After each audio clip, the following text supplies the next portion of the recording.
Season 1 of Hockey Ultimate Team in NHL 25 has dropped, and in this video, we are going to break down everything that you need to know from the new XP path, all of the new master sets from the Cover Athletes event, the new wildcard season, as well as the objectives and moments, and everything else that came with today's drop. Let's get into it. Let's start first with the new XP path that dropped the much anticipated reward system for NHL 25, highlighted by the 87 overall XP Jack Eichel. Now, the early access XP path was met with a ton of criticism simply because it was so quick to finish and did not offer many rewards at all. Well, the Season 1 XP path, unfortunately, was met with even more criticism as the total path includes only 60 tiers, which last 55 days. Yes, that's right. It will be 7 weeks before we get a new XP reward path in Hockey Ultimate Team. Now, a potential saver here is that there is 15 tiers of bonus packs. If it does work like early access,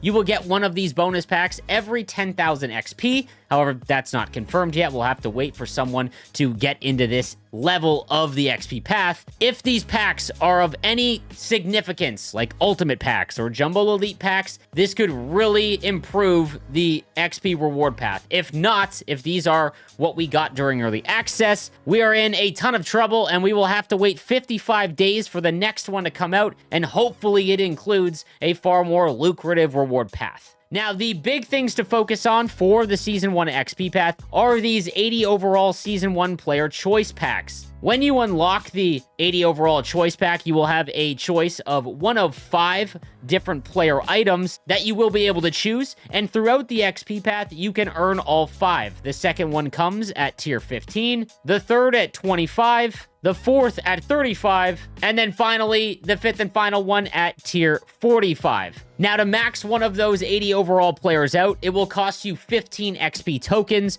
and again, throughout the XP path, you will be able to get 15 XP tokens, meaning that you will only be able to get one of these players up to 85 overall, or if you wanted to, you can mix and match and upgrade multiple of them if you wanted to balance your lineup. We also got our first NHL 25 event featuring the Cover Athletes, highlighted by the 386 overall ultimate cover athletes from NHL 25, Jack Hughes, Quinn, and Luke. Now, in week 1 of the Cover Athletes event, you were able to make 4 of the 85 overall cover athletes. These were all players that you were able to choose if you pre-ordered the deluxe edition of the game. They include Austin Matthews, Cale Makar, Eric Lindros, as well as Martin Brodeur. These are all able to be made currently at launch of this event. Now, we also got the new 86 overall Ultimate Cover Athlete cards, and as you can see, they get upgraded stats, 88 speed, 88 excel, and 89 agility on this Luke Hughes,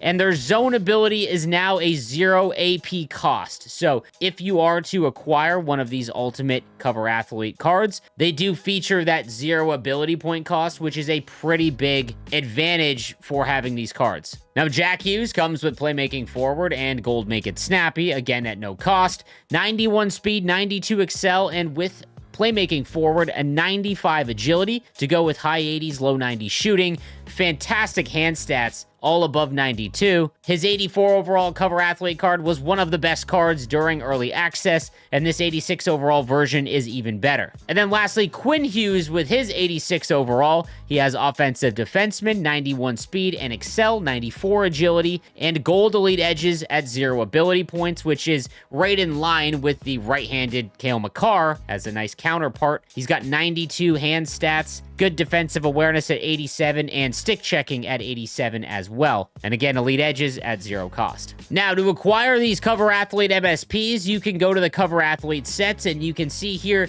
that there are individual sets for each of the master set items. So, if you wanted to make Cale Makar's Cover Athlete 85 overall, you will need 6 82 and above Cover Athlete items. If you pre-ordered the game and were able to play during early access, you would already have 2 from the Hockey is Family Choice Pack. You can also acquire a second Hockey is Family Player Choice Pack by completing the Hockey is Family objectives. These are all very easy to complete, and you can honestly do it in Rivals with Hockey as Family player items in your lineup. Now, EA also offered a whole slew of 82 and above cover athlete items that we can now make, as you will need more to put into those sets to actually create the master set versions. So going over those 82 overall cover athlete options, we've got the 82 Kirk McLean from the Vancouver Canucks. Obviously, this is going to be more of a theme team player item. Unfortunately, 6-foot goaltenders still are not able to be used if you are looking to play online. Andy Moog is another option from the Boston Bruins.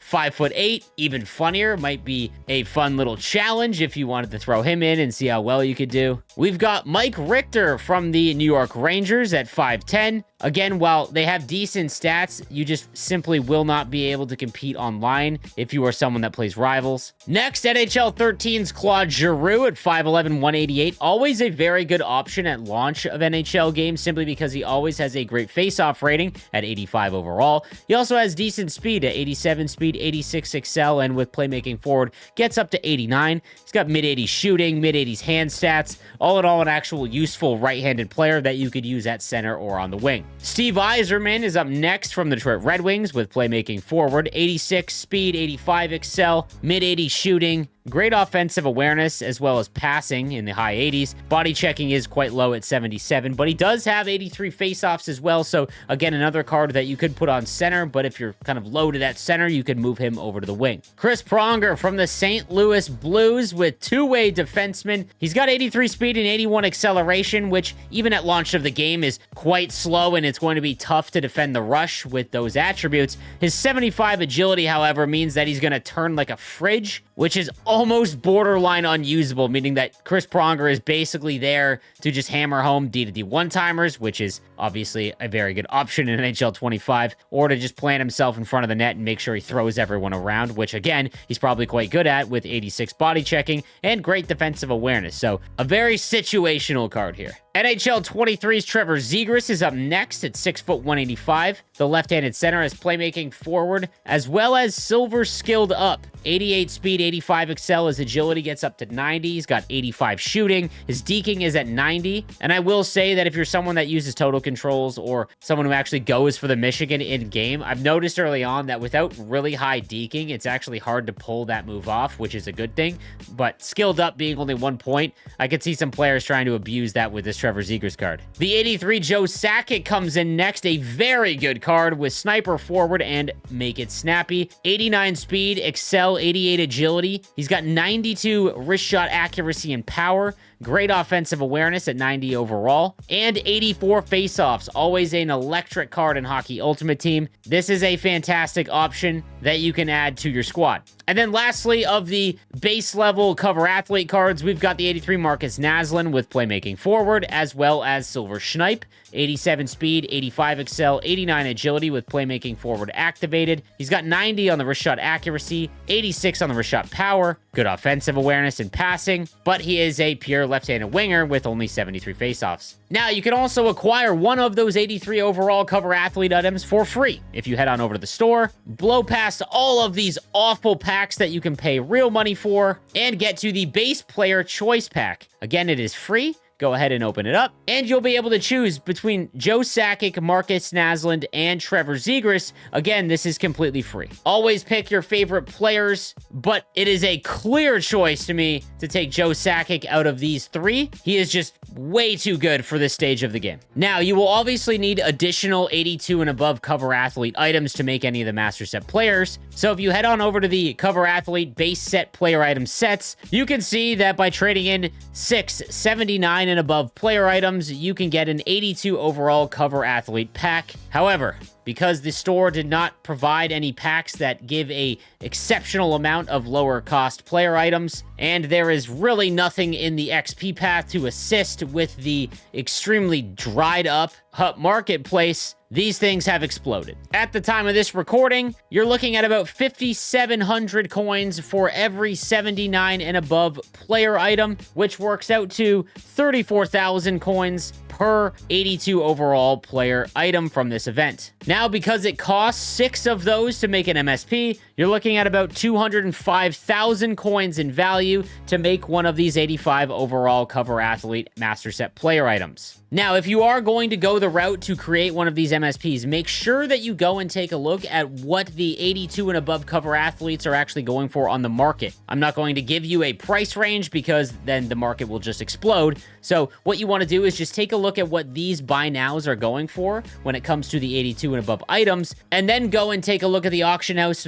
as to what a 79 overall an item will go for individually, and then just do the math to make sure that you're not paying more than what you already have to. Now, on top of that, if you want to make one of the 86 overall Ultimate Cover Athlete players, there are 2 ways to do so. Number 1 is to trade in 3 of the 85 Cover Athlete items. So if you pre-ordered the game, you've already got one if you want to trade that in towards one of the Ultimates. On top of that, if you did pre-order the game and actually received one of the early pre-order bonuses, like the 84 Jack Hughes, for example, you can trade that in as long as 2 more Cover Athlete Master Set player items at 85, and you will get the 86 Ultimate version of that card. So if you went Jack Hughes, Luke, or Quinn, you can get the Ultimate version as it currently stands, since each of these are 205,000 coins in value, and you don't get them back BND, which you should have. I just really can't justify recommending trading this in at all. I'd rather just have the 84 Jack Hughes and continue to use him. Now, to help lower the cost of some of these player items,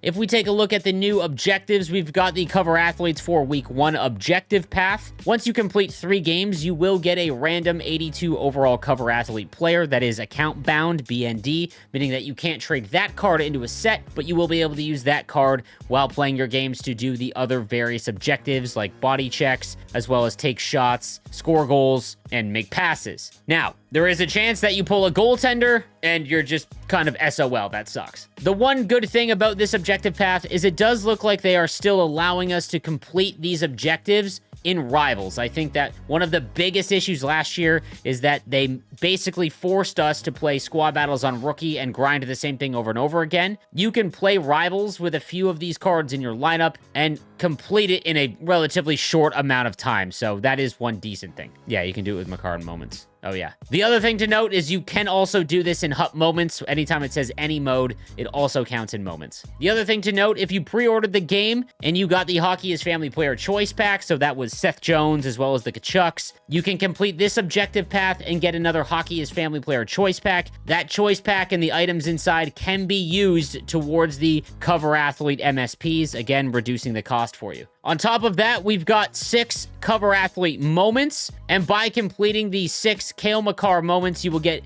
various amounts of coins and player items, and at level 6, you will get a random 82 overall Cover Athlete player. This one is untradeable, not account bound, so you can use it in a set. I would recommend doing this first to try and get another forward or defenseman to help you with objectives. However, you can get another goaltender. You can also earn another 82 overall Cover Athlete item in the new Wild Card path. Much like Early Access, Wildcard gets its own XP path that you can work towards by completing games online or offline. As you climb through the ranks and unlock different tiers, you are going to get a various amount of coins as well as individual players and packs until you get to the very end at 20,000 Wildcard points. You will get a random 82 overall Cover Athlete player. Now, obviously, it was only 2,000 points in Early Access. However, they just 10x'd the amount of points. So for every win that you get online, you are getting 1,000 points. A loss will get you 500. I'm not sure why they made it just more points in general, but it is the exact same length that we saw in Early Access. Now, obviously, the XP path is extremely underwhelming, which was a pretty big fear of the community. However, the final tier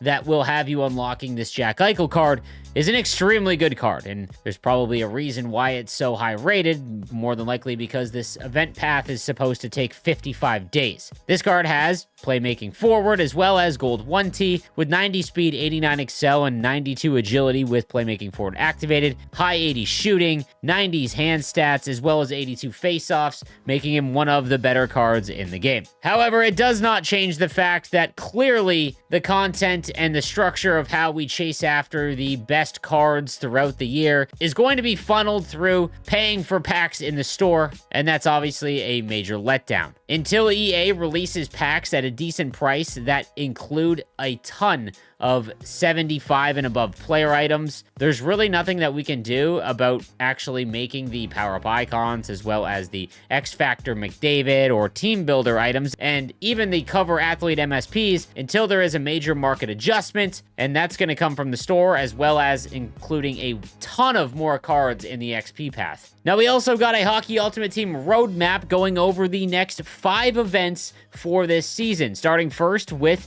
the Cover Athletes event that will run until October 18th, where we will then get the Fantasy Hockey event, which looks to operate like it did in years past, where performances in real hockey will then upgrade the cards throughout. It also comes with the Supernatural event that will run alongside, which looks to be obviously Halloween themed. November 1st will be an Off the Charts event, which puts a spotlight on hockey stars of the past and present who are known for their nicknames. And then on November 15th, the much anticipated Next Gen event that will feature rookies of the 2024-2025 season and former Calder Trophy winners. You would have to assume this includes Macklin Celebrini, Matvey Michkov, Lane Hudson, Will Smith, among many others. So obviously that one's going to be a very good event. So that is going to do it for the Season 1 breakdown. Let me know what you think in the comments section down below. And be sure to check me out on Twitch, twitch.tv/nosleeves12 as we break down and play through all of the content that we've got in NHL 25. I'll see you next time.